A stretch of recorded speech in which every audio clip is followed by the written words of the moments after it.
విద్యార్థులందరికీ శుభోదయం. నేను నాగలక్ష్మి, కస్తూర్బా గాంధీ విద్యాలయం పద్మనాభ మండలంలో తెలుగు టీచర్గా పనిచేస్తున్నాను.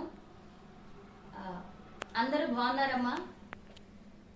ఈ కరోనా విజృంభణ సమయంలో ఇలా ఇంటి దగ్గరే ఉండి మీరందరూ చక్కగా పాఠాలు నేర్చుకుంటున్నారని మేము ఆశిస్తున్నాము. ఈరోజు మీకు నేను 9వ తరగతి స్వభాష పాఠ్యాంశాన్ని బోధించడానికి వచ్చాను. ముందుగా మనం ప్రార్థనతో ఈ తరగతిని ప్రారంభిద్దాం. ప్రణమ్య శిరసా దైవం గౌరీ పుత్రం వినాయకం భక్తావసం స్మరే నిత్యం ఐస్కామార్థ సిద్ధయే. మీరందరూ కూడా మొదటి పాఠాన్ని నేర్చేసుకున్నారు. మనకి మొదటి పాఠం శాంతికాంక్ష పాఠం పూర్తయిపోయిందమ్మా. శాంతికాంక్ష పాఠం తర్వాత మనం చెప్పుకోవాల్సింది స్వభాష పాఠ్యాంశం, రెండో పాఠమైనటువంటి స్వభాష పాఠ్యాంశం. ఈరోజు మనం ఈ పాఠంలోకి వెళ్లే ముందు ఒక నీతి శతకాన్ని చెప్పుకుందాం, నీతి పద్యాన్ని. రోజుకొక నీతి పద్యాన్ని మనం చదువుకోవటం వల్ల మనకి పద్య పఠన అనేది అలవాటు అవుతుంది. దానిలో ఉన్న నీతిని కూడా మనం తెలుసుకుంటాము. అలాగా చాలా పద్యాల్ని మనం పరిచయం చేసుకోవచ్చు. తల్లి గర్భము నుండి ధనము తేడెవ్వడు, వెళ్ళిపోయడి నాడు వెంటరాదు. లక్షాధికారైన లవణమన్నమే గాని మెరుగు బంగారంబు మింగబోడు. విత్తమార్జన చేసి విర్రవీగుటె కాని కూడబెట్టిన సొమ్ము కుడువబోడు. పొందుగా మరుగైన భూమి లోపల పెట్టి దాన ధర్మము లేక దాచి దాచి తుదకు దొంగల గిత్తునో దొరల కవునో. తేనె జుంటి గలియవా తెరుగురలకు భూషణ వికాస శ్రీధర్మపుర నివాస దుష్ట సంహార నరసింహ దురిత దూరా. నారసింహ శతకంలో ధన సంపాదన వల్ల కలిగినటువంటి పరిస్థితిని చక్కగా మనకి వివరించడం జరిగింది. ధనాన్ని సంపాదించి గర్వంతో మనం దాన ధర్మాలు చేయకుండా జీవించటం వలన ఆ ధనం అనేది చివరకు దొంగల పాలవుతుందో లేకపోతే ప్రభుత్వమే స్వాధీనపరుచుకుంటుందో మనకి తెలియదు. మనం దాన్ని అనుభవించకుండానే మన జీవితాన్ని ముగించేస్తాం. కాబట్టి మనం వచ్చినప్పుడు ఏం తీసుకుని రాలేదు, మనం పుట్టినప్పుడు ఏం తీసుకుని రాలేదు, పోయేటప్పుడు కూడా మనం ఏం తీసుకుని వెళ్ళాం. మధ్యలో దాన ధర్మాలు చేసి మన సంపాదనకి ఒక అర్థాన్ని చేకూర్చాలని ఈ పద్యం ద్వారా మనం తెలుసుకున్నాం. ఇకపోతే మనం పాఠ్యాంశంలోకి వెళ్లే ముందు ప్రతి పాఠ్యాంశాన్ని మనం మొదలు పెట్టేటప్పుడు ఇక్కడ ఆలోచించండి చెప్పండి అనే అంశాన్ని మనం ముందుగా తెలుసుకుంటాం. ఇకపోతే మన పాఠ్యాంశం స్వభాష. స్వభాష అనే పాఠ్యాంశం. స్వ అంటే ఏంటమ్మా? స్వ అనేది ఒక ఉపసర్గ.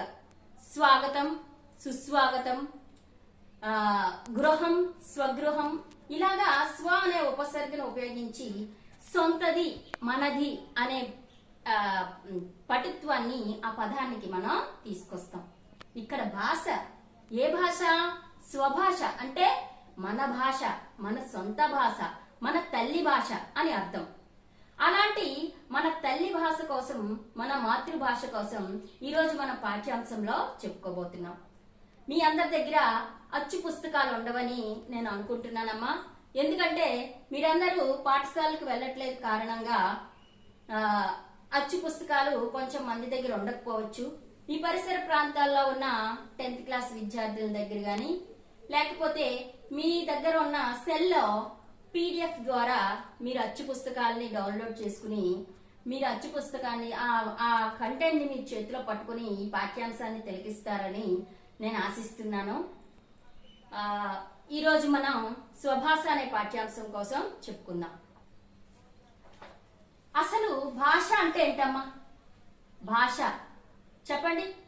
భాష అంటే మాట్లాడేది. భాష అంటే మాట్లాడేది. ఏంటి మాట్లాడతాం? ఏం మాట్లాడతాం మనం?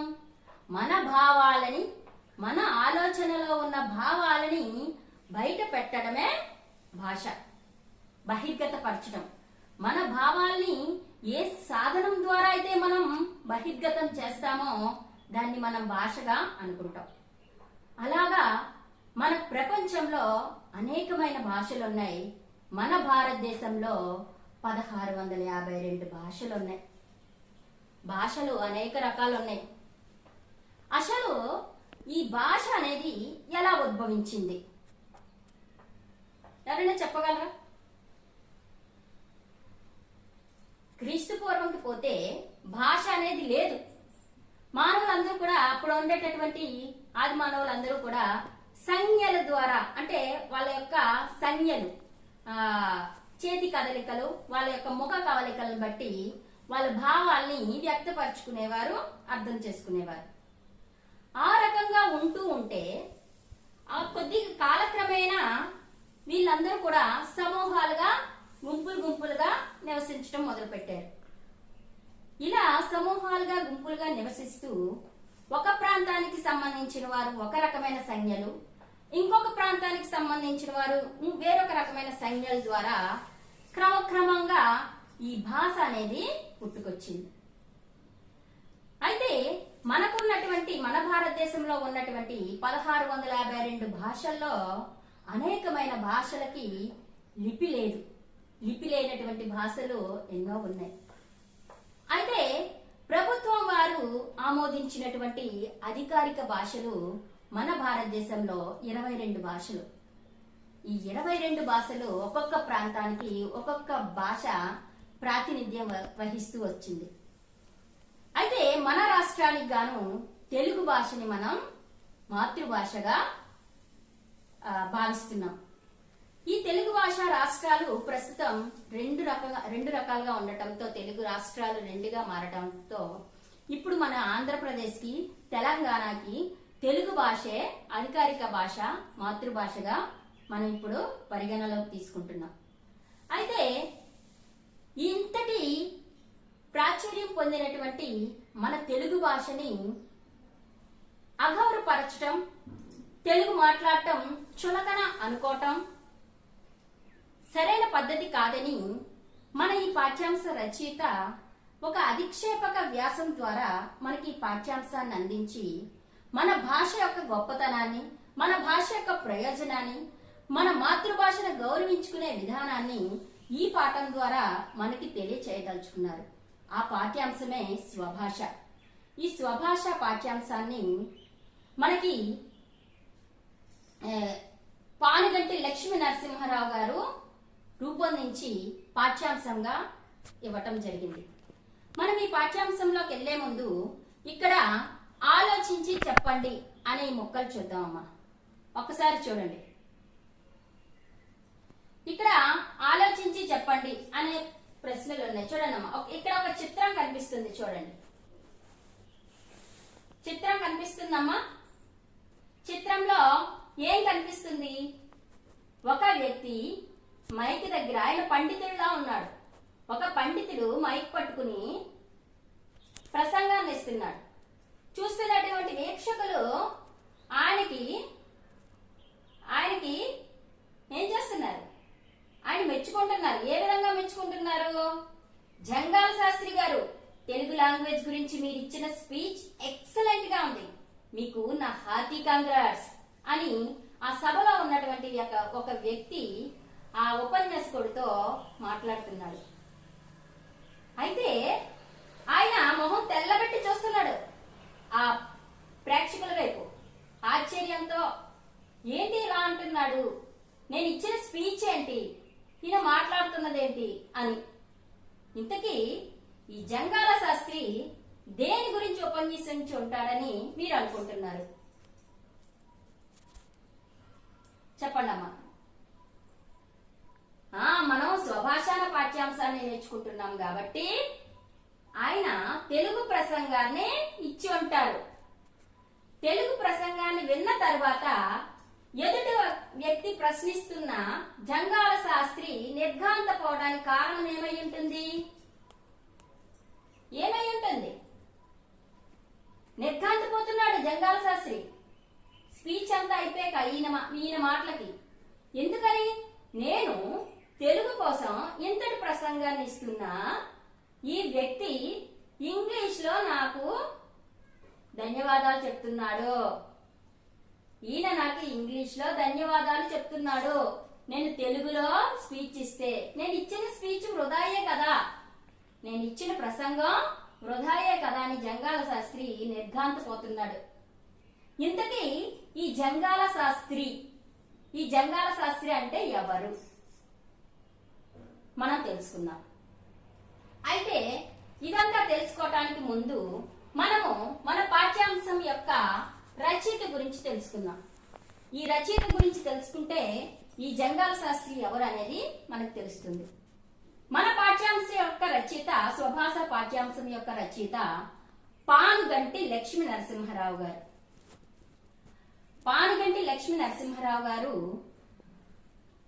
ఫిబ్రవరి 11, 1865లో రాజమండ్రి సీతానగరంలో జన్మించారు. వీరి తల్లిదండ్రులు రత్నమాంబ, వెంకటరమణయ్య. ఉన్నత విద్య వరకు రాజమండ్రిలోనే విద్యాభ్యాసం చేశారు. బళ్ళారి తర్వాత పిఠాపురం సంస్థానంలో ఆస్థాన కవిగా స్థిరపడ్డారు. బళ్ళారి జిల్లాలోని ఆనెగొందే సంస్థానంలో దివానుగా కొంతకాలం పనిచేసి తర్వాత పిఠాపురం సంస్థానంలో ఆస్థాన కవిగా స్థిరపడ్డారు. సారంగధర, ప్రచండ చాణక్యం, విప్రనారాయణ, కంఠాభరణం, పూర్ణిమ, సరస్వతి, సరోజిని, సాక్షి మొదలైనవి వీరి ప్రసిద్ధ రచనలు. వీరి శైలి అద్భుతమైన గ్రాంధిక భాషా ప్రవాహంతో, సున్నితమైన వ్యంగ్యంతో, చురుక్కుమనే హాస్యంతో అలరారుతూ ఉంటుంది. అయితే ఇదంతా మనం ఎందుకు తెలుసుకున్నామంటే పానుగంటి వారి సాక్షి అనే రచన చాలా ప్రసిద్ధమైనది. ఆ సాక్షి అనే అధిక్షేపక వ్యాసాలు ఈయన 500కు పైగా రాశారు సాక్షి గ్రంథంలో. అటువంటి ఆ గ్రంథం నుంచి తీసుకున్నటువంటి చిన్న వ్యాసాన్ని మనం ఇప్పుడు పాఠ్యాంశంగా చెప్పుకోబోతున్నాం. ఆ సాక్షి రచనల్లో కొన్ని కల్పిత పాత్రలు. పానుగంటి వారు సమాజంలో ఉన్న రీతులను, సామాజిక వ్యవస్థను ఎత్తు పొడుపుల ద్వారా వ్యంగ్యంగా చూపించేవారు. ఆ పానుగంటి సాక్షి పేరుతో అనేక వ్యాసాలు రాశారు. అందులో భాగంగా మన భాష గొప్పతనాన్ని గురించి జంగాల శాస్త్రి అనే పాత్ర ఉపన్యాసం ద్వారా మనకి పాఠ్యాంశాన్ని తెలియచేశారు. ఈ విధమైన ఉపన్యాసాల ద్వారా పానుగంటి వారు మనలోని ఆధునిక విపరీతపు పోకడలను వ్యంగ్యంగా చిత్రించి చూపించేవారు. అది అన్నమాట సాక్షి, జంగాల శాస్త్రి. ఈ సాక్షి అనే గ్రంథం ఈ పుస్తకాన్ని పానుగంటి లక్ష్మీ నరసింహారావు గారు రచించినటువంటి సాక్షి అనే పుస్తకం. ఇందులో 500కు పైగా అధిక్షేపక వ్యాసాలు, సమాజ రీతిని ఎత్తు పొడుపుతో వ్యంగ్యంగా చిత్రించే వ్యాసాలు చాలా ఉన్నాయి. అవన్నీ కూడా జంగాల శాస్త్రి గారు పానుగంటి లక్ష్మీ నరసింహారావు గారు తను డైరెక్ట్ గా వ్యంగ్యంగా వ్యక్తీకరించకుండా కొన్ని కల్పిత పాత్రలను సృష్టించి ఈ వ్యాసాలన్నిటినీ కూడా వ్యతిరేక దిశగా చూపించడం జరిగింది. అందులో జంగాల శాస్త్రి రెండవ కల్పిత పాత్ర. కొన్ని కల్పిత పాత్రలను సృష్టించి ఆ పాత్రల ద్వారా సమాజ పోకడలను ఈయన ఎత్తి పొడిపేవారు, అధిక్షేపించేవారు. అధిక్షేపణ అంటే తెలుసమ్మా మీకు? మీరు ఎప్పుడైనా అసెంబ్లీ సభలు చూసారు? అసెంబ్లీ సమావేశాల్లో ప్రతిపక్ష పార్టీ వారు ప్రెసెంట్ ప్రభుత్వ పరిపాలన వ్యంగ్యంగా ఎత్తుపొడుపుతూ అధిక్షేపిస్తూ ఉంటారు. వాళ్ళు ఏం చేసినా గానీ అధిక్షేపిస్తూ ఉంటారు. అటువంటి అధిక్షేపణలన్నీ కూడా ఈయన సమాజానికి తనుగా కాకుండా కొన్ని పాత్రలను క్రియేట్ చేసి ఆ పాత్రల ద్వారా అధిక్షేపాన్ని ఈ వ్యాస రూపంలో మనకి అందించడం జరిగింది. అందులో భాగమే మన స్వభాష పాఠ్యాంశం. ఆ కల్పిత పాత్రే జంగాల శాస్త్రి. పానుగంటి వారి వ్యాసాలలో కల్పిత పాత్రలలో ఒకరైనటువంటి వాడు జంగాల శాస్త్రి. ఈ జంగాల శాస్త్రి మన భాషా ప్రయోజనాన్ని తెలపటానికి ఈ సాక్షి రచనల్లో స్వభాష అనే వ్యాసం ద్వారా మనకి భాష యొక్క గొప్పదనాన్ని వివరించారు. అయితే భాష యొక్క ప్రయోజనం, మన భాషని మనం ఎందుకు కించపరుచుకోవాలమ్మా? మన మాతృభాష మన తల్లి భాష. మాతృభాష అంటే ఏంటమ్మా? మాతృభాష అంటే తల్లి ఒడిలో నుంచి అలవోకగా, అంటే మనం నేర్చుకుంటామని మనకు తెలియదు, అలవోకగా మనకు తెలియకుండానే మనం మాట్లాడటం నేర్చేసుకుంటాం. అనుకరిస్తూ అమ్మ, ఇంట్లో వాళ్ళందరూ మాట్లాడుకునే మాటల్ని మనం అనుకరిస్తూ మనకు తెలియకుండానే మన అమ్మ ఒడిలో అలవోకగా నేర్చుకునే భాష మాతృభాష. అటువంటి మాతృభాష గొప్పతనాన్ని తెలియచేయటం, భాషా ప్రయోజనాన్ని గురించి మనకి తెలియచేయటం కోసం ఈ పాఠ్యాంశాన్ని ఆ ఉద్దేశంతో మనకి ఇవ్వటం జరిగింది. ఏంటా పాఠ్యాంశం? స్వభాష. ఈ స్వభాష పాఠ్యాంశంలో జంగాల శాస్త్రి అనే కల్పిత పాత్ర ద్వారా పానుగంటి లక్ష్మీ నరసింహారావు గారు మనకి అధిక్షేపక వ్యాసాన్ని పాఠ్యాంశ రూపంలో ఇవ్వటం జరిగింది. అయితే మన ఈ పాఠ్యాంశ ప్రక్రియ విషయ ప్రాధాన్యం ఉండి ఒక క్రమంలో సమగ్రంగా వివరించిన దాన్ని వ్యాసం అంటారు. అధిక్షేపక వ్యాసం అంటే ఎత్తు పొడుగు. ఇది వివిధ విషయాల పట్ల విమర్శనా దృష్టితో వ్యంగ్య హాస్య ధోరణిలో వ్యాఖ్యానిస్తూ పరిష్కార మార్గాన్ని సూచిస్తూ సాగే సాహిత్య ప్రక్రియే అధిక్షేపక ప్రక్రియ. ఈ ప్రక్రియ ద్వారా జంగాల శాస్త్రి మాటలను మనకి పాఠ్యాంశంలో గ్రాంధిక రూపంలో ఇవ్వడం జరిగిందమ్మా. ఈ పాఠ్యాంశం మొత్తం గ్రాంధికంగా ఉంటుంది. మనం మాట్లాడుకునే వ్యావహారిక ప్రామాణిక శైలి కాకుండా విభిన్నంగా గ్రాంధికంగా ఉంటుంది. గ్రాంధికం, ప్రామాణికం అంటే ఏంటంటే, మనకి వ్యావహారిక భాష ఉద్యమం రాకముందు గిడుగు రామ్మూర్తి, వావిలాల వెంకటకృష్ణ శాస్త్రి వీళ్ళందరూ మనకి వ్యావహారిక భాష ఉద్యమాన్ని దేకముందు మన పుస్తకాలు, మన పఠన గ్రంథాలన్నీ కూడా గ్రాంధికంగానే ఉండేవి. ఈ గ్రాంధిక భాష సామాన్య ప్రజలకు అర్థమయ్యే రీతిలో ఉండకపోవడంతో దీన్ని ఒక ఉద్యమంగా తీసుకొచ్చి వ్యావహారిక భాషని అమల్లో ఉంచాలని ఒక ఉద్యమాన్ని తీసుకొచ్చి మనకి వ్యావహారిక భాషని వాడుక భాషగా తీసుకురావడం జరిగింది. దానికి ఆద్యులు గిడుగు రామ్మూర్తి పంతులు గారు. ఇప్పుడు మనం ఉపయోగిస్తున్నటువంటి భాష వ్యావహారిక భాష అమ్మ. వ్యావహారికం అంటే సులభంగా, సరళంగా, అందరికీ అర్థమయ్యే రీతిలో ఉండేటటువంటి భాష. ఇటువంటిది మన తెలుగు భాష. ప్రస్తుతం ప్రామాణిక భాష అంటే చూడండి అమ్మ, ఇప్పుడు ప్రసార సాధనాలు అయినటువంటి టీవీ, సినిమా, పత్రికలు వీటన్నిటిలో కూడా మనం ప్రామాణిక భాషని చూస్తున్నాం. మనకి వ్యావహారిక భాష ఉద్యమం రాకముందు అవన్నీ కూడా గ్రాంధికంగా ఉండేవి.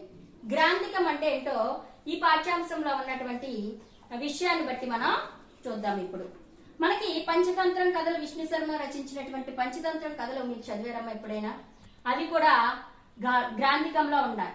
చూడండి, పిల్లిని మార్జాలమని, నక్కని జంబూకమని, కాకిని లఘుపతనాకమని పేర్లతో వివిధ రకాలైనటువంటి నీతి కథలన్నిటికీ కూడా విష్ణు శర్మ తన పంచతంత్రం ద్వారా గ్రాంధికంగా మనకి ఇవ్వడం జరిగింది. మనందరం కూడా ఆ కథల్ని చదువుకున్నప్పుడు గ్రాంధిక భాషా విధానాన్ని మనం తెలుసుకున్నాం. ఈ పాఠ్యాంశం కూడా గ్రాంధిక భాష రూపంలోనే ఉంటుంది. అయితే మన తెలుగు భాష ఏంటి, గొప్పతనం ఏంటి? మన తెలుగు భాష చాలా గొప్పది. ప్రాచీన చరిత్ర కలిగినటువంటిది మన తెలుగు భాష. మన తెలుగు భాషని దేశ భాషలందు తెలుగు లెస్స అని గురజాడ వారు మన తెలుగుని స్తుతించారు. అంతేకాకుండా 16వ శతాబ్దంలో శ్రీకృష్ణదేవరాయలు తన అముక్త మాల్యద గ్రంథ రచనకు ముందు తెలుగు భాష యొక్క గొప్పతనాన్ని స్తుతిస్తూ అప్పుడు తన అముక్త మాల్యద గ్రంథాన్ని రచించడం జరిగింది. ఏమని స్తుతించారు? తెలుగదేల అన్న దేశంబు తెలుగేను, నేను తెలుగు వల్ల బుండ తెలుగు కండ, ఎల్ల రుపులు కొలువ ఎరుగవే భాషాడి, దేశ భాషలందు తెలుగు లెస్స అని శ్రీకృష్ణదేవరాయలు 16వ శతాబ్దంలోనే తెలుగు యొక్క గొప్పతనాన్ని చాటి చెప్పారు. అంతేకాకుండా వినుకొండ వల్లభరాయుడు కూడా జనని సంస్కృతంబు సకల భాషలకును దేశ భాషలందు తెలుగు లెస్స, జగతి తల్లి కంటే సౌభాగ్య సంపద మెచ్చుటాడు బిడ్డ మేలు కాదే అని ఈయన కూడా దేశ భాషలందు తెలుగు లెస్స అని తన క్రీడాభిరామంలో వివరించడం జరిగింది. గురజాడ అప్పారావు గారు, శ్రీకృష్ణ దేవరాయలు, వినుకొండ వల్లభరాయుడు గారు దేశ భాషలందు తెలుగు లెస్స అని మన తెలుగుని ప్రపంచ భాషలన్నిటిలోకి తెలుగు చాలా గొప్పది, ఘనమైనదని తన మాతృభాష భక్తిని మనకి చాటి చెప్పారు ఆనాటి నుండి. కాబట్టి అంతటి ప్రాచుర్యం పొందినటువంటి మన తెలుగు భాషను మాట్లాడటానికి చాలా మంది ఈరోజు సిగ్గుపడుతున్నారమ్మా. తెలుగులో మాట్లాడాలంటే చిన్నతనం, తెలుగు వచ్చు అంటే చాలా చులకన. మా అమ్మాయి ఇంగ్లీష్ మీడియంలో చదువుతుందండి, తెలుగు రానే రాదు, చాలా గొప్ప తెలుగు రాదని చెప్పుకోవడం ఎంతవరకు కరెక్ట్? అలా మాట్లాడటం. పైగా ఇంగ్లీష్ మాట్లాడతారు, ఆ ఇంగ్లీష్ కూడా పూర్తిగా రాదు. వీళ్ళకి పూర్తిగా తెలుగు మాట్లాడరు, అలానే ఇంగ్లీష్ కూడా పూర్తిగా రాదు.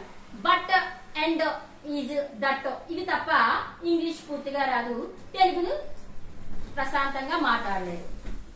ఈ రకమైనటువంటి పోకడలు సమాజంలో నేడు మనం చాలా చూస్తున్నాం.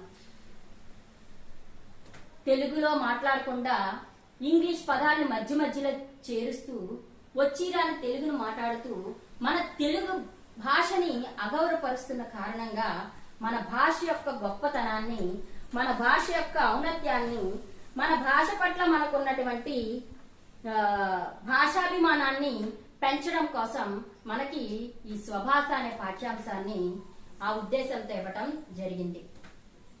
ఇప్పుడు కూడా చాలా మంది నిరక్షరాస్యులు కూడా మనం చూస్తూనే ఉన్నాం. కనీసం చదవడం రాయడం రానటువంటి నిరక్షరాస్యులు తన జీవన విధానంలో దైనందిక కార్యకలాపాలలో 5,000కు పైగా తెలుగు ఇంగ్లీష్ పదాలని ఉపయోగిస్తూ తన దైనందిన కార్యకలాపాలన్నీ నిర్వర్తిస్తూ ఉంటారు. ఎవ్వరు నీరు అనరమ్మా, వాటర్ ఇవ్వండి అంటారు, బాటిల్ అంటారు, రోడ్ అంటారు. చాలా విషయాలు, చాలా పదాల్ని, ఇంగ్లీష్ పదాలనే మనం పొద్దున్న లేచిన దగ్గర నుంచి రాత్రి పడుకునే వరకు మనం ఉపయోగిస్తూ ఉంటాం. ఖచ్చితంగా తెలుగు పదాలన్నీ ఉపయోగిస్తూ మాట్లాడటం చాలా కష్టతరమైనటువంటి విషయం అయిపోయి ఆ ఇంగ్లీష్ పదాలనే మనం జోడించుకుని మన వ్యవహారికంలో మనం మేళవించుకుంటూ ఇప్పుడు జీవన విధానాన్ని కొనసాగిస్తూ ఉన్నాం. ఎందుకమ్మా, ఇప్పుడు నేను చెప్తున్న పాఠంలో నేను చాలా వరకు ఇంగ్లీష్ పదాలు వాడటం జరిగింది. అది అంత అలవాటుగా మారింది మనకు ఆ ఆంగ్ల భాష విధానం అనేది. కాబట్టి మనం ఎన్ని భాషలు నేర్చుకున్నా గానీ మన మాతృభాషని మనం మర్చిపోకూడదు, మన మాతృభాషని మనం అగౌరవపరుచుకోకూడదు. ఇతర భాషల విజ్ఞానాన్ని అంతా పెంపొందించుకోవచ్చు, కానీ మన మాతృభాషను కూడా మనం నేర్చుకుని దాన్ని గౌరవిద్దామనే అభిప్రాయంతో ఈ పాఠ్యాంశాన్ని మనకి రూపొందించారు. అయితే మనకి మన తెలుగు భాషలో అనేకమైనటువంటి యాసలు ఉన్నాయమ్మా. యాస అంటే ఏంటంటే శైలి, మాట్లాడే విధానం. ఇప్పుడు మనం తెలుగు మాట్లాడేవన్నీ చూస్తూ ఉంటాం. అందరూ ఒకే విధంగా మాట్లాడరు. ఒక్కొక్క ప్రాంతం వారు ఒక్కొక్క రకమైన శైలిలో, ఒక్కొక్క రకమైన యాసలో మాట్లాడటం మనం గమనిస్తూ ఉంటాం. వాటినే మాండలికాలు అంటారు. వాటిని ఏమంటాం? మాండలికాలు. చూడండమ్మా, మాండలికం అంటే ఒక ప్రాంతంలో నివసిస్తున్నటువంటి జనులు మాట్లాడేటటువంటి యాస. మన తెలుగునే మనం చూస్తుండగానే ఒక 4-5 యాసల్లో వినటం మనం జరిగింది. మీరు సినిమాల్లో చూస్తుంటారు.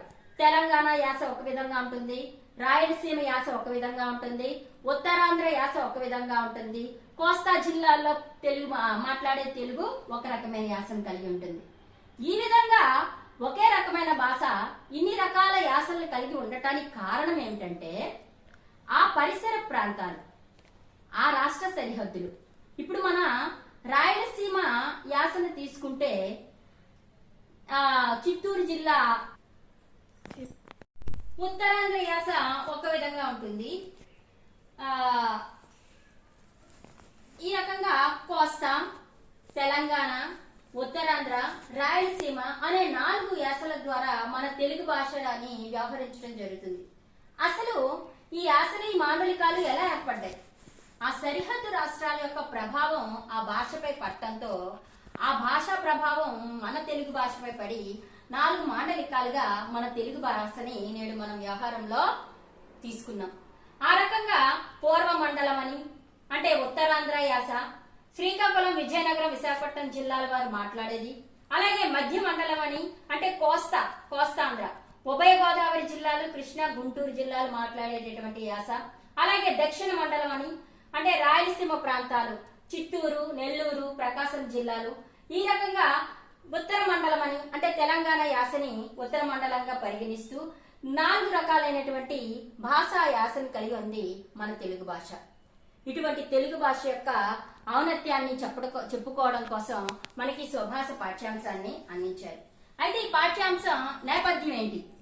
నేపథ్యం అంటే పాఠ్యాంశం మొదలు ఒక పాఠశాలలో విద్యార్థులు తెలుగు వాడైన ఒక పెద్ద మనిషి వద్దకు వెళ్లి వార్షికోత్సవ కార్యక్రమాన్ని గురించి అధ్యక్షత వహించవలసిందిగా కోరారు. ఆయన ఆ పెద్ద మనిషి న్యాయవాద వృత్తి చేస్తూ పేరు గడించినటువంటి ప్రఖ్యాతుడు. సరే వస్తాను గాని తెలుగు మాట్లాడలేను అన్నాడంట. ఆ న్యాయవాది తెలుగు మాట్లాడలేను అన్నాడట, ఇంగ్లీష్ లో మాట్లాడతానన్నాడట. పిల్లలు సరే నాకు తప్పలేదు, ఎందుకంటే ముఖ్య అతిథి. సమావేశానికి వచ్చిన పెద్ద మనిషి ఆంగ్లంలో దేహ సాధన గురించి పావుగంట మాట్లాడి will any gentlemen come forward to speak అని ముగించాడంట. అప్పుడు సభలో ఉన్న జంగాల శాస్త్రి లేచి ఈ విధంగా ఉపన్యాసించారు. ఆ విధమే మన పాఠ్యాంశం స్వభాష. ఏ విధంగా ఉపన్యసించారు అంటే జంగాల శాస్త్రికి ఆ పెద్ద మనిషి యొక్క పోకడ అర్థమైపోయింది. తెలుగువాడు, తెలుగులో చదువుకున్నవాడు, తెలుగు న్యాయవాద వృత్తి చేస్తున్నటువంటి వాడు తెలుగులో మాట్లాడలేకపోవటమా అని మన పాఠ్యాంశాన్ని జంగాల శాస్త్రి అంటే ఎవరో చెప్పాను కదమ్మా. జంగాల శాస్త్రి అంటే ఒక కల్పిత పాత్ర పానగంటి లక్ష్మీ నరసింహారావు గారు సృష్టించినటువంటి ఒక కల్పిత పాత్ర. ఆ పాత్ర ద్వారా ఈ పెద్ద మనిషి యొక్క ఎత్తు పొడుపుని అధిక్షేపంగా ఎలా వ్యంగ్యంగా చిత్రించాడో మనం ఈ పాఠ్యాంశం ద్వారా చూద్దాం. పాఠ్యాంశంలో జంగాల శాస్త్రి మాటలు ఇవన్నీ కూడా. హర హర మహాదేవ శంభో, మహాదేవ శంభో. ఎంత మాట వినబడెను. నాయల్లారా మీరు కూడా వింటిరి కదా, నేనొక్కడనే వింటినా, ఏదో విని మరేదో అని భ్రమపడితినా. నాయల్లారా అట్లే అగునడలా అదృష్టవంతుడిని కదా, నేను ఒక్కడిని మాత్రమే అదృష్టవంతుడినా, ఆంధ్రులందరూ అదృష్టవంతులే కదా, ఆంధ్రదేశమంతయు అదృష్టమైనదే కదా. ఆంధ్రదేశమున పుట్టి ఆంధ్ర మాతాపితలకు ఉద్భవించి ఆంధ్ర సంప్రదాయములను అభ్యసించి ఆంధ్ర జాతీయ తత్వ సంపదచే అభివృద్ధి నొంది ఆంధ్ర భాషలో పండితులే ఆంధ్ర గ్రంథములను రచించి ఆంధ్ర భాషాదేవికి అమూల్య అలంకారములుగా అర్పించి ఆంధ్రదేశ సేవనాచరించి తమ అంగములలో ఉనుపులు నా ఆత్మలు పవిత్రములుగా చేసుకుని ప్రాణములను పాసి పరమపదము చేరిన ప్రాచీనాంధ్రులందరూ కూడా అదృష్టవంతులు కదా. అయ్యయ్యో అంత అదృష్టం పట్టదు. నిజముగా వింటిని, నాది భ్రమ కాదు, తాత్కాలికోన్మాదం కాదు, మీరు కూడా నాతో పాటే వింటిరి. వినక ఏమి చెవులు చిల్లుపడినవా, మతి మందగించినదా, వినకపోవటం కూడానా, గుండెలు పగిలిపోవ వింటిమి, మనస్సు మండిపోవ వింటిమి, సిగ్గు చిమిడిపోవ వింటిమి, ప్రాణాలు పైకెగిరిపోవ వింటిమి. నాయన్లారా బ్రతికియుండిన సుఖములు పడవచ్చు అని కవి చెప్పినాడే, ఇంకనో జీవించి ఉన్నందరికి ఇదియా ఫలం, ఇదియా సుఖం అని జంగాల శాస్త్రి గ్రాంధికంగా తన అధిక్షేపాన్ని ఏ విధంగా చెప్తున్నాడో చూడండి. ఎవరి కోసం చెప్తున్నాడు? సభలో ప్రసంగించిన పెద్ద మనిషి తెలుగు మాట్లాడలేను అనే మాటలకు, తెలుగు మాట్లాడలేకపోవటమా, హర హర హర మహాదేవ శంభో, ఆహా, అంటే నేను ఎంత పాపం చేసుకున్నాం మనందరం కూడా. నేనొక్కడనే పాపం చేసుకోలేదు, మన ఆంధ్రజాతి మొత్తం పాపం చేసుకుంది. మామూలు పాపమా? సిగ్గులు చిమిడిపోవా, మతులు భ్రమించా, ఇటువంటి ఘోరాన్ని మనం కళ్ళతో చూడటమా? తెలుగులో చదువుకున్నాడు, తెలుగు ఆంధ్రలో పుట్టాడు, తల్లి భాష మాతృభాష, న్యాయవాద వృత్తి చేస్తున్నాడు.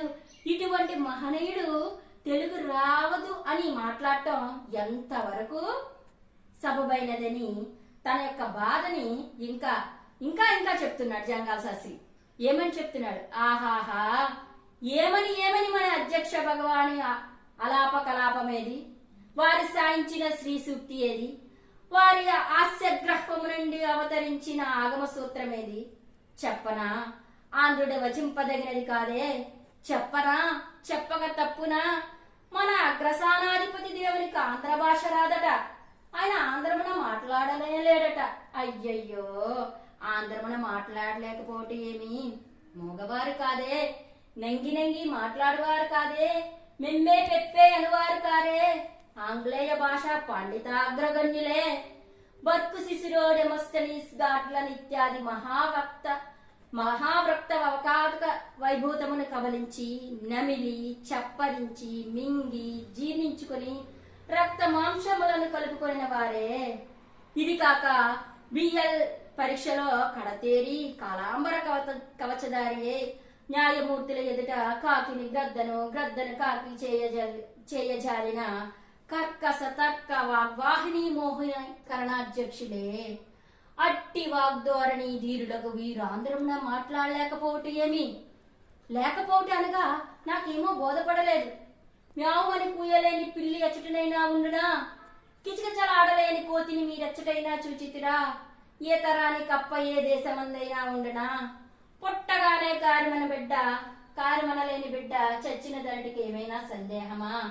ఆంధ్రదేశమున పుట్టిన పక్షులైనా ననవతర స్రవమున ఆంధ్రమున మాట్లాడుచుండగా అయ్యయ్యో మొనజుడే, అంత మొనజుడే, ఆంధ్ర మాతాపితలకు పుట్టినవాడే, ఆంధ్రదేశీయ వాయు నిరాహార పారాణమునర్చిన వాడే, అదమాదమ 6 సంవత్సరముల ఈడు వరకైనా ఆంధ్రమున మాట్లాడిన వాడే. అట్టివాడు ఆంగ్లేయ భాష అభ్యసించినంత మాత్రమున ఇప్పుడు ఆంధ్రమున మాట్లాడలేకుండుటనా? ఆశ్చర్యమో, అవిశ్వసనీయమో, అసత్యమో అని చెప్పి జంగాల శాస్త్రి ఎంతటి వ్యంగ్యంతో ఇతన్ని దూషిస్తున్నాడో చూడండి. అదమాదమ 6 సంవత్సరములో ఆంధ్రమున మాట్లాడిన వాడే, పుట్టాడు. ఆంధ్రదేశంలో పుట్టిన ప్రతివాడు తెలుగు మాట్లాడతాడు. మన మాతృభాష తెలుగు. మనం స్కూల్కి వెళ్ళేటప్పుడు వరకు తెలుగే కదా మాట్లాడతాం. అంత ఇంగ్లీష్ నేర్చుకున్నంత మాత్రమున మన మాతృభాషని మనం మర్చిపోతామా? క్యావమల్లేని పిల్లి కాకుంటుందా, మ్యావమల్లేని పిల్లుంటుందా? ఇటువంటి ఆంగ్లేయ భాషా పండితాగ్రగణ్యులే, అటువంటి వారే తెలుగును మాట్లాడటానికి కుతూహలం చూపిస్తున్నప్పుడు మన ఆంధ్రదేశమున పుట్టినవాడు ఆంధ్రం మాట్లాడకపోయిగా ఎంత అసత్యం, ఎంత అవిశ్వసనీయం అని చెప్పి జంగాల శాస్త్రి ప్రసంగంలో ఆ పెద్ద మనిషిని ఈ రకంగా ఎత్తిపొడుస్తున్నాడు. ఇంతే కాకుండా ఆయన కోసం ఇంకా ఏమని చెప్తున్నాడు? ఇటువంటివి వినడం మనకి దురదృష్టకరం. ఇటువంటి వారి ఉపన్యాసాలు వినడం మనం దురదృష్టకరం. చాలా మంది నేటి సమాజంలో ఇలా తెలుగు మాట్లాడటం చాలా తక్కువగా ఊహించుకుంటున్నారమ్మా, భావిస్తున్నారు. తెలుగు అంటే వాళ్ళ మాతృభాషని మనం ఎప్పుడు కూడా మర్చిపోకూడదు. అది సంస్కారవంతంగా కూడా మనకి చెప్పుకోదగ్గది కాదు. ఎవరు కూడా నమ్మరు. మన ఆంధ్రలో ఉండి, మన తెలుగువారం అయి ఉండి, తెలుగు కుటుంబంలో జన్మించి మన తెలుగు సరిగా మాట్లాడకుండా ఇతర భాషల పట్ల వ్యామోహాన్ని పెంచుకోవటం అనేది అంత, ఇతర భాషలను నేర్చుకోవాలి. మనం ఖచ్చితంగా ఇతర భాషా జ్ఞానాన్ని పెంపొందించుకోవాలి. కానీ మన భాషలో మనము ఉత్తీర్ణతను సాధించాలి, మన భాషలో మనం పటుత్వాన్ని సాధించాలి, మన భాష ఔన్నత్యాన్ని మనం తెలుసుకోవాలి, మన భాష గొప్పతనాన్ని మనం వెలిగించుకోవాలి. ఈ రకంగా ఆ ఆ ఉపన్యాసకుడికి ఈ జంగాల శాస్త్రి, చూడండి జంగాల శాస్త్రి ఉపన్యాసం ఒక్కసారి అచ్చు పుస్తకంలో జంగాల శాస్త్రి ఉపన్యసిస్తూ ఉన్నాడు. ఈ తెలుగు భాష రాదన్న పెద్ద మనిషికి మాట్లాడుతున్నటువంటి మాటలు ఈ రకంగా ఉన్నాయి. ఇంకా ఏమని అంటున్నాడు జంగాల శాస్త్రి ఆ పెద్ద మనిషిని? పరభాషా పదములకు అర్థం తెలిసినంత మాత్రమున పరభాషా పాండిత్యం లభించిందని భ్రమపడకుడు. మనకి ఇంగ్లీషు మాట్లాడడం వచ్చు, ఇంగ్లీషు నేర్చుకున్నాం అందరం కూడా. మనం డిగ్రీ వరకు 10th వరకు కూడా ఇంగ్లీష్ కామన్ సబ్జెక్ట్ గా చదువుకుంటాం. ఇంగ్లీష్ పదాలు తెలుసు, గ్రామర్ తెలుసు, లేకపోతే ఇతర భాషా పదాలు తెలుసు, గ్రామర్ తెలుసు. అవి తెలిసినంత మాత్రమున మన భాషను కించపరుస్తూ మన భాష రాదని మాట్లాడుకోవటం అస్సలు అవిశ్వసనీయమైన చర్య అని చెప్పి ఈయన ఈ ఉపన్యాసంలో అధిక్షేపిస్తున్నాడు. పరభాషా పదములకు అర్థం తెలిసినంత మాత్రమున పరభాషా పాండిత్యం లభించిందని భ్రమపడకుడు. భాషలోని కళను, ప్రాణమును, తత్వమును, ఆత్మను కనిపెట్టవలయును. అది మీకు అసాధ్యం. తుదికి నీ నాములమ్మి, అమ్మ మెడలో పుస్తపూసలమ్మి, వంట ఇంటి పాత్రలమ్మి, దైన్యపడి వారములు చేసుకుని ముష్టి ఎత్తి సంపాదించిన ఆంగ్లేయ భాషలో పాండిత్యపు పస ఈ రంగంలోనికి దిగినది, ఈ విధముగా బద్దలైనది. చాలా మంది నేడు మనం బయట సమాజంలో చూస్తూ ఉంటామమ్మా, వచ్చిరనే ఆంగ్ల పదాలను మాట్లాడుతూ తెలుగు యాసనే మార్చేస్తున్నారు. తెలుగుని మనం అలా మార్చకూడదు. మీరు ఇతర భాష విజ్ఞానం కలిగి ఉన్నప్పటికీ కూడా మన భాషని మన భాషగా మాట్లాడితే మన భాషని గౌరవించిన వాళ్ళం మనం అవుతాం. చాలా మంది నేను చేయలేదు మేడం అంటే వచ్చిరని తెలుగు. ఇప్పుడు ఆంగ్లేయులు వాళ్ళకి తెలుగు రాదు కాబట్టి వాళ్ళ యాస ఒకలా విధంగా ఉంటుందమ్మా. వాళ్ళు కావాలని అలా మాట్లాడరు. వాళ్ళకి చిన్నప్పటి నుంచి వాళ్ళ మాతృభాష అలవాటు అవడం చేత మన తెలుగు గాని మాట్లాడినప్పుడు వచ్చిరని మాటల్ని మాట్లాడుతూ ఉంటారు వాళ్ళు. అంటే తెలుగు ఒక రకంగా మాట్లాడుతూ ఉంటారు. అలాగా మన తెలుగు వాళ్ళు కూడా వాళ్ళకి వివిధ భాషా పరిజ్ఞానాలు ఎక్కువైనట్టుగా ఆ రకమైన తెలుగుని ఉపయోగించడం అది చాలా అమానుషం. దాన్ని మనం ఖండించాలి ఖచ్చితంగా. ఇంకా ఈ జంగాల శాస్త్రి ఏమంటున్నాడంటే, స్వభాష ఇదివరకు మీ చేత చావనే చచ్చినది, మీ గతి ఎంత భయభ్రష్టమైనదో చూచుకుంటురా. మీరు వెచ్చించిన ధనములో, పడిన శ్రమలో, వినియోగపరిచిన కాలములో, పొందిన ధైన్యంలో, ఏడ్చిన ఏడ్పులలో 14వ వంతైనా అక్కర లేకుండా మీరు దేశ భాషా పండితులయ్యుందురు. స్వభాషను మీరు నేర్చుకున్నటకు ఏమంత శ్రమ ఉన్నది? అక్షరాభ్యాసం దినము నుండియే మీరు స్వభాషను అభ్యసించుచున్నారని అనుకునవలదు. మీ తల్లి కడుపులో ఉన్నప్పుడే నేర్చుకుంటూ మొదలు పెట్టినారు. మనకు అక్షరాభ్యాసం నేర్పించినప్పుడు మన మాతృభాషలోనే మనకు అక్షరాభ్యాసం నేర్పిస్తారు కదా. పరభాషలో మనం అక్షరాభ్యాసం చెయ్యం కదా. మనకు అప్పటి నుంచే మన మాతృభాష నేర్చుకోవటం మొదలైపోయింది. మన మాటలు వచ్చినప్పటి నుంచే మన మాతృభాషను మనం మాట్లాడుతున్నాం. కొత్తగా మనం నేర్చుకుని మాట్లాడాల్సిన భాష మాత్రం ఏమాత్రం కాదు. ఉపాధ్యాయుడైనా అక్కర లేకుండా గ్రంథముల వరక చదువుకొనిపోయిన ఎడల భాషా జ్ఞాన సంపద మీకెంతసేపు? నాకు ఆంధ్ర భాష రాదని మన అధ్యక్షుడు కంఠోక్తిగా పలికినాడు. మా భాష మాకు రాదనట అనర్హ వాక్యం ఆంధ్రుల నోట నుండి వెడలకు తగదు. ఏ జాతి వారి నోట నుండి అయినా అంతే. మన భాష మన మాతృభాష మనకెంత గొప్ప, ప్రతి ప్రాంతంలో వారి యొక్క మాతృభాష అనేది అంతే గొప్ప అయినది.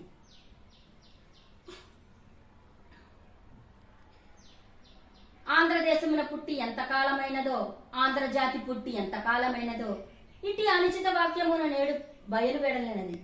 అనుచితం అనట మాట నిస్సందేహం. పోనిండు దీనికేమి? అనుచితతకు, అసందర్భతకు, అవకతవకకు అనేక సంవత్సరముల నుండి అలవాటు పడి ఉన్నాం. భాష మీకు రాదేమి? అబ్బా, మీరేం ప్రయత్నం చేసి రాదనుచున్నారు? భాష తనంతట తాను మీకు వచ్చినని అనుకొనుచున్నారా? అందరూ తెలుగు మాట్లాడాల్సిన ఇందరిలో నువ్వొక్కడివి ఇంగ్లీష్ లో మాట్లాడేది.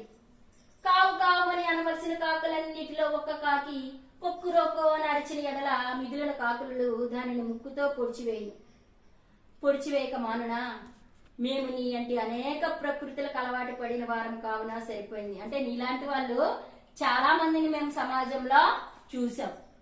ఇలాగా మాతృభాషని, మాతృదేశాన్ని, మాతృమూర్తిని అగౌరవపరిచే వాళ్ళని. కాబట్టి మాకు ఇటువంటి సందర్భాలన్నీ కూడా అలవాటైపోయాయని చెప్పి జంగాల శాస్త్రి పలుకుచున్నారు. కావు కావుమన్న కాకులన్నిట్లో ఒక్క కాకి కొక్కరొక అంటే మిగిలిన కాకులన్నీ ఊరుకుంటాయా? ఆ కాకి నొచ్చి ముక్కుతో పొడిచి చంపుతాయి. ఆ రకంగా మేము నిన్ను చేయలేకపోతున్నాం, ఎందుకంటే మాకు ఇలాంటివన్నీ అలవాటైపోయాయి అని చెప్తున్నారు.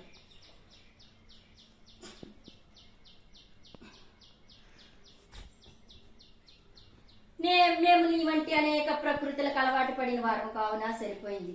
కానీ లేకున్ననేమి కాదగినది. ఆంగ్లేయ భాష ఎలా చదువుకుంటువని నేను అధిక్షేపింపను. ఇంతకన్నా అధిక జ్ఞానమును కూడా నీవు ఆ భాషలో సంపాదించుము. నాకు మరింత ఇష్టము. కానీ నీ ఆంగ్లేయ భాషా జ్ఞానం ఎందులకో నీ వెరుగుదవా? ఆంగ్లేయ భాషే కాదు, ఇంకా అనేక భాషలు కూడా నేర్చుకును. నీవు సంపాదించిన పరభాషా జ్ఞానమంతయు నీ భాషను అభివృద్ధి పరచుటకే, నీ భావం భాగ్యవత్తరం చేయుటకే, నీ భాషను పరభాషా గ్రంథ ప్రశస్తాభిప్రాయాలతో వెన్నపెట్టుటకే. అంతకంటే వేరు కాదే. ఆంధ్ర భాషలో ఆల కంటే అవతలి అక్కరములు ఎరుగని వాడువు కదా. ఆంధ్రుడవై ఉండి ఆంధ్ర భాషలో ఆ అని నోరు మెదపలేని వాడువు కాదు కదా. నీ ఆంగ్లేయ భాషా జ్ఞానమున దేశమున పెట్లు వచింపదల్చితివో చెప్పుము. నాయనా, నిన్ను గ్రంథములు వ్రాయమని కోరుకుంటున్నామా? నీవు వ్రాయినదేమి? పార్టీల నెత్తిన పేడ. ఏ గ్రంథము నువ్వు వ్రాయవలదు, ఏ గ్రంథము చదవవలదు. ఏడుపులో కూడా మనకు అసస్వతంత్రమేమీ కర్మ. అందుకు సర్వ స్వతంత్రము సంపూర్ణ అధికారులమే కదా. చూడండి, మనం ఏడ్చినప్పుడు, బాధపడినప్పుడు, దెబ్బ తగిలినప్పుడు మనకి మన మాతృభాషలోనే మనం అమ్మా అంటాం. పడిపోయినప్పుడు ఎవరైనా ఏమంటారు? హో మమ్మీ అంటారు కదా. ఎవరికైతే వాళ్ళ మాతృభాష వాళ్ళ నరాల్లో జీర్ణించుకుని ఉంటుందో ఆ భాషలోనే మన బాధల్ని వ్యక్తపరచుకోగలుగుతాం. మన కళలు, మన బాధలు, మన భావాలు అనేవి మన మాతృభాషలో వ్యక్తపరిచినంత దీనిగా పరభాషలో మనం వ్యక్తపరచలేము. మనం పరభాషను నేర్చుకోవాలి. ఎందుకని? మన విషయ జ్ఞానాన్ని పెంపొందించుకోవడం కోసం. ఇప్పుడు మన తరగతులన్నీ కూడా ఇంగ్లీష్ మీడియంలో బోధించడం జరుగుతుంది. ఇంగ్లీష్ మీడియంలో బోధించినప్పుడు మనకి ఇంగ్లీష్ పరిజ్ఞానం అనేది చాలా అవసరం. చాలా అవసరం. దేనికి? మన విషయ జ్ఞానాన్ని పెంపొందించుకోవడం కోసం. అంతేగాని మన మాతృభాషని అగౌరవపరచుకోవడం కోసం కాదు. మన మాతృభాషతో పాటు ఇతర భాషలు, ఇతర భాషా గ్రంథాలు అన్ని మనం చదవాలి. ఎందుకని? మన భాషా సాహిత్యాన్ని, మన ఇతర జ్ఞానాన్ని పెంపొందించుకోవడం కోసం అయ్యి ఉండాలి. కానీ మన భాషని వెనుకకు నెట్టడం కోసం ఏమాత్రం అయితే కాదని జంగాల శాస్త్రి ఈ విధంగా అధిక్షేపిస్తున్నాడు.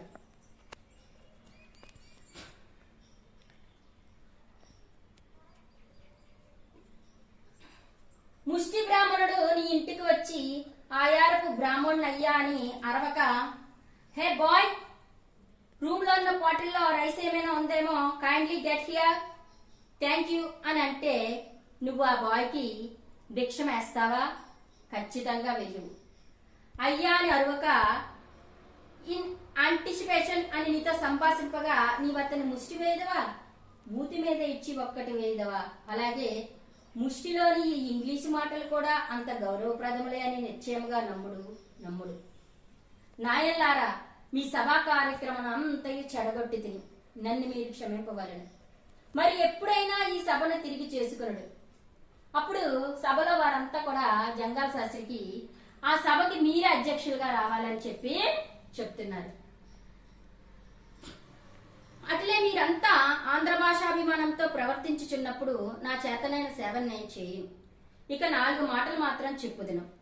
ఆంధ్ర భాష బొత్తిగా రానివాడితోనే కాని మీరు ఆంగ్లేయం ఎన్నడూ మాట్లాడవలదు. మీరు మీ మిత్రులకు ఉత్తరములు రాయినప్పుడు డియర్ ఫ్రెండ్ తో ఆరంభించి యువర్స్ ట్రూలీతో పూర్తి చేయక బ్రహ్మశ్రీ తోడనో మహారాజశ్రీ తోడనో ఆరంభించి చిత్తగింపవలేను. ఆంధ్ర భాష వచ్చిన వారికి ఆంగ్లేయ భాషలో ఉత్తరమెన్నడు వ్రాయకుడు. ఈ నియమములను మీరు చేసుకోగలరా?